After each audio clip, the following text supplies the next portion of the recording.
ಶ್ರೀ ಗುರುಭ್ಯೋ ನಮಃ. ಪರಮ ಪೂಜ್ಯರಾದ ನನ್ನ ಗುರುಗಳಿಗೆ ನಮಸ್ಕಾರಗಳನ್ನ ತಿಳಿಸುತ್ತಾ, ಇದು ನಿಮ್ಮ ಚಕ್ರವರ್ತಿನಿ ಯೂಟ್ಯೂಬ್ ಚಾನಲ್. ನಾನು ನಿಮ್ಮ ದಿವ್ಯಾ. ಇವತ್ತು ನಾವು ಮಾತಾಡೋಕ್ಕೆ ಹೊರಟಿರುವಂಥದ್ದು ಅದೃಷ್ಟದ ವಾಹನ.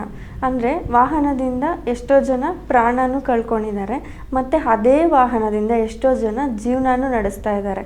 ಸೊ ನಿಮಗೆ ವಾಹನದಿಂದ ಪ್ರಾಣ ಕಳ್ಕೊಳ್ಳೋ ಅಂಥ ಸ್ಥಿತಿ ಬರುತ್ತಾ, ಅಥವಾ ವಾಹನದಿಂದ ಜೀವನ ನಡೆಸೋ ಅಂಥ ಸ್ಥಿತಿ ಬರುತ್ತಾ? ನಾನು ಜೀವನನೂ ನಡೆಸ್ತಾ ಇಲ್ಲ, ಪ್ರಾಣನೂ ಕಳ್ಕೊತಾ ಇಲ್ಲ ಅಂದರೆ ವಾಹನ ಓಡಿಸ್ತೀರಲ್ಲ, ಅಲ್ಲಿ ನಿಮಗೇನಾದರೂ ಕಷ್ಟಗಳು ಎದುರಾಗುತ್ತಾ? ಯಾವ ಥರ ವಾಹನ ಓಡಿಸಿದ್ರೆ ನಿಮಗೆ ಅದೃಷ್ಟ ಅನ್ನೋದು ಸಿಗುತ್ತೆ?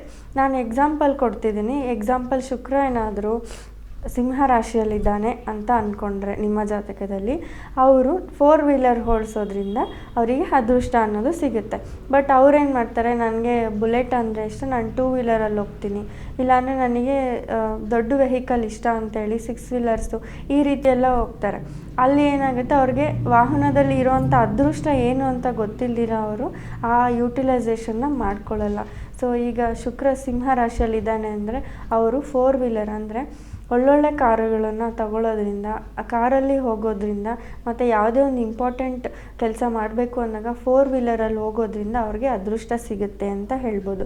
ಅದೇ ರೀತಿ ದ್ವಿಚಕ್ರ ರಾಶಿಯಲ್ಲಿ ಏನಾದರೂ ಶುಕ್ರ ಗ್ರಹರಿದ್ದರೆ, ಅಥವಾ 4 ಚಕ್ರಗಳಿಗಿಂತ ಹೆಚ್ಚಿನ ರಾಶಿಯಲ್ಲೇನಾದರೂ ಶುಕ್ರ ಗ್ರಹರಿದ್ದಾಗ ಅವರು ಅವರ ಜಾತಕದಕ್ಕೆ ತಕ್ಕನಾಗೆ ಅವರು ವೆಹಿಕಲ್ಸ್ನ ಬಳಸೋದ್ರಿಂದ ಅವರಿಗೆ ಅದೃಷ್ಟ ಅನ್ನೋದು ಸಿಗುತ್ತೆ.